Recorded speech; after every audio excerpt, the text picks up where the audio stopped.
பக்தி கிளிட்ஸ் நேயர்களுக்கு வணக்கம். நான் கலைப்பிரியா பழனி. இன்னைக்கு நம்ம கூட யாரு இருக்காங்க அப்படின்னு சொன்னா திருச்செந்தூர் சௌகார்த்திகா சுவாமிநாதன் மேம் தான் இருக்காங்க. வணக்கம் மேம். வணக்கம். எப்படி இருக்கீங்க? சூப்பரா இருக்கேன். நீங்க எப்படி இருக்கீங்க? நல்லா இருக்கேன் மேம். குரு பயிற்சி வந்தாச்சு. எல்லா மக்களும் குரு கொட்டி கொடுக்க போறாரு அப்படிங்கிற சந்தோஷத்துல இருக்காங்க. இந்த குரு பயிற்சி பொதுவா எப்படி இருக்கு? குரு பயிற்சி பொறுத்த வரைக்கும் எப்பவுமே எல்லாத்துக்குமே அதீதமான நல்ல விஷயங்கள் தான் நடக்கும். சனி பயிற்சி மாதிரி ஒரு பயமோ ஒரு அச்சுறுத்தலோ எந்த ராசினருக்கும் அந்த அளவுக்கு இருக்காது. பட் ஸ்டில் சில பேர்த்துக்கு சில விஷயங்கள் கொஞ்சம் டஃபன் ஆகலாம். ஆனா குருவை பொறுத்த வரைக்கும் அவர் எல்லாத்துக்குமே நல்லதுதான் செய்வாரு. கண்டிப்பா. கெட்டதுன்றது ஒரு விஷயம் அவங்கள பொறுத்த வரைக்கும் நடக்காது. ஏன்னா அவங்க ஒரு சுப கிரகம். ஜூன் 2ஆம் தேதி அவங்க மிதுன ராசியில இருந்து கடகராசிக்கு அவங்க பெயர்றாங்க. சோ கடகராசி குரு உச்சம் பெறுகிற ஒரு வீடு. சோ ஒரு ஃபுல் எஃபெக்ட்ல அவங்களோட பலன் இந்த தடவை இருக்கும். கடைசி ராசியான மீன ராசிக்காரர்கள் இப்போ குரு பயிற்சி வரப்போது. ஏற்கனவே 7.5 சனியில இருந்து கஷ்டப்பட்டுட்டு இருக்காங்க. தைரியமா தப்பிப்பாங்களா இந்த காலகட்டத்துல இருந்து?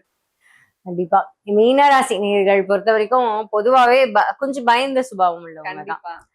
சோ அவங்க யாரையாவது நம்புறதே ரொம்ப கஷ்டம். அப்போ நம்பிக்கை இல்லைன்னா அவங்களோட லைஃப் எப்படி இருக்கும்னு நினைச்சுப்பாங்க. கஷ்டமா தான் இருக்கும். Very difficult. சோ அந்த விஷயங்கள்ல இப்ப அதிகமா அந்த 7.5 சனி கொடுக்கும். யார நம்புறது யார நம்ப கூடாதுன்னு தெரியல, யாருக்கு சப்போர்ட் பண்றது யார சப்போர்ட் பண்ணக்கூடாதுன்னு தெரியலன்ற மாதிரி ஒரு குழப்பமான மனநிலையில தான் இருப்பாங்க. சோ இந்த காலகட்டத்துல அதுக்கு தேவையான ஒரு பரிகாரங்கள் சனி பிரீத்தி எல்லாம் பண்ணாலே நல்ல. கண்டிப்பா. ஒரு தடவை திருநள்ளாறு போய் சனீஸ்வரரை பார்த்துட்டு வர்றது ரொம்ப கண்டிப்பா. பூரட்டாதி நட்சத்திரக்காரர்களுக்கு இந்த குரு பயிற்சி எப்படி இருக்கு? அதான் நான் பொதுவாவே சொன்ன மாதிரி மீனராசினியர்கள் பூரட்டாதி நட்சத்திரம் பொதுவா சனி பகவானை போய் வழிபடுறது, சனிதான் ஸ்ட்ரென்த் பண்ணணும் அவங்க. சோ அதனால அந்த வாக்கு விஷயங்கள், இப்ப நம்ம ஒரு வாக்கு கொடுத்தா அதை காப்பாற்றணும். அத அவங்க நினைக்கணும். கரப்ஷன்ல ஈடுபடக்கூடாது, நியாயமா இருக்கணும், இல்லைன்னா எக்ஸ்போஸ் ஆயிடுவாங்க. அந்த மாதிரி விஷயங்கள், சட்ட சிக்கல்கள் உண்டாகாம பாத்துக்கணும். ஏதாவது ஒரு சட்ட ரீதியான சட்டத்துக்கு விரோதமான புறம்பான விஷயங்களை பண்ணக்கூடாது. சோ எப்படி இந்த ஷார்ட்கட்ஸ் அதெல்லாம் போனாங்கன்னா கண்டிப்பா மாட்டிப்பாங்க. சோ அத அதுதான் அவங்களோட வாழ்வியல் பரிகாரமே. என்னன்னா நியாயமா ஒரு டிலே ஆன ஒரு ரிசல்ட்ஸ் கிடைச்சாலும் நியாயமா அதை போய் அத இது பண்ணாதான் அவங்களுக்கு அது நிலைச்சு நிற்கும். இல்லைன்னா அதனால பிரச்சனைகளும் தேவையில்லாத கழகங்களும் தான் உண்டாகும். கண்டிப்பா மேம். இவங்களுக்கான வாழ்வியல் பரிகாரங்கள் என்னவா? அதுதான் நான் சொன்னதுதான், உண்மையே பேசுறது. இதுதான் அவங்களுக்கு பரிகாரமே. கரெக்டா இருந்துட்டா பிரச்சனை வராதுல்ல. பொதுவாவே எல்லா ராசியினருமே கரெக்டா இருந்துட்டா பிரச்சனை வராது. ஆனா ஏன் நம்ம தப்பான வழிக்கு போவோம்னா அதுக்கு அந்த மாதிரி கிரக நிலைகள் சில நேரங்கள்ல வேலை செய்யும். இப்ப சட்டத்துக்கு புறமான விஷயத்த பண்றது, அகேன்ஸ்ட் லா பேசுறதோ ஏதாவது செயல்கள் செய்யறதோ, ஒரு சின்ன விஷயம் டிராபிக் சிக்னலை தாண்டிட்டு போனா நமக்கு போட்டுருவாங்க பில்லு, அவ்வளவுதான். 500 ரூபாய் வந்துரும். அப்புறம் 500 ரூபாய் கட்டுறதுக்கு இப்போ சம்பாதிக்கிறவங்கன்னா பரவாயில்ல. ஸ்டூடெண்ட்ஸ்னா என்ன பண்ணுவாங்க, அம்மா அப்பாட்ட திட்டு தான் வாங்குவாங்க. ஹெல்மெட் போட்டு போறது, சீட் பெல்ட் போட்டு போறது, இந்த மாதிரி சின்ன சட்டவிரோதமான கடத்தல் பண்ணணும் அதுக்கெல்லாம் கிடையாது. சின்ன சின்ன விஷயங்கள் கூட கவனமா இருக்கணும். உத்திரட்டாதி நட்சத்திரக்காரர்களுக்கு இந்த குரு பயிற்சி எப்படி இருக்குன்னா? இந்த குரு பயிற்சி மீனராசிக்கு நல்லதா இருக்கு. பட் இந்த சனியோட ஆதிக்கம்ன்றதுனால, இந்த 7.5 சனி இருக்கிறதுனால சோ அதுக்கு நம்ம என்ன பண்ணணுமோ, இப்ப காக்காக்கு சாப்பாடு வைக்கிறது, அமாவாசை அன்னைக்கு நிறைய பேத்துக்கு சாப்பாடு வாங்கி கொடுக்கறது, எல் தானம் பண்றது, இதெல்லாம் பண்ணாலே கொஞ்சம் சனி பிரீத்தி ஆயிடும். அதே நான் சொன்னதுதான், கரெக்டா உண்மையை பேசணும். நம்ம எத்தனையோ வருஷம், இப்போ 36 வருஷம் வாழ்ந்திருப்போம். 37வது வருஷம் நம்ம ஒரு பொய்ய சொல்லும் போது மாட்டிப்போம். இப்ப இந்த 36 வருஷம் வாழ்ந்த வாழ்க்கையும் வேஸ்டா, அவ்வளவுதான். அப்படித்தானே இப்ப இருக்கு இந்த காலகட்டத்துல. ஒரு சின்ன விஷயத்தையும் பரிசாக்கிடுறாங்க. அந்த மாதிரி இல்லாம நம்ம சைடு நம்ம கரெக்டா இருந்துக்கிட்டோம்னா நமக்கு எந்த பிரச்சனையுமே வராது. கண்டிப்பா.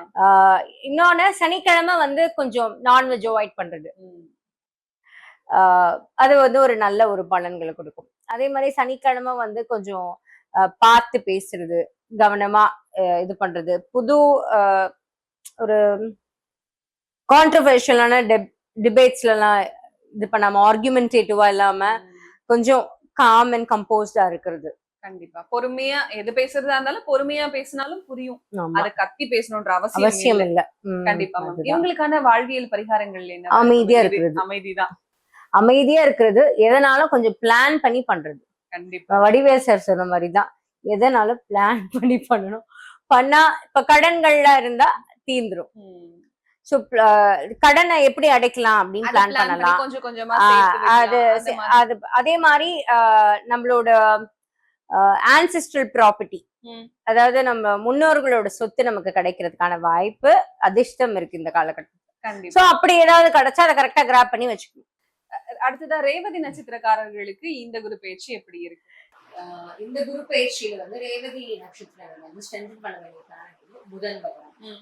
சோ துளசி மாலை கொண்டு லக்ஷ்மிக்கு கொடுக்கிறதும், விஷ்ணு பகவானுக்கு கொடுக்கிறதும், விஷ்ணு சஹஸ்ரநாமம் கேட்கிறதும், அதை பாராயணம் பண்றதும் ரொம்ப விசேஷமான பலன்கள். புதன்கிழமை அன்னைக்கே நம்ம பண்ணலாம். அதே மாதிரி சிகப்பு நிற ஆடை, அது பச்சை நிற ஆடைகள் வந்து உடுத்துறது, பச்சை நிற வஸ்திரம் வந்து தானம் பண்றது, சாமிக்கு கொடுக்கறது, இதெல்லாம் பண்ணா ரொம்ப விசேஷம்.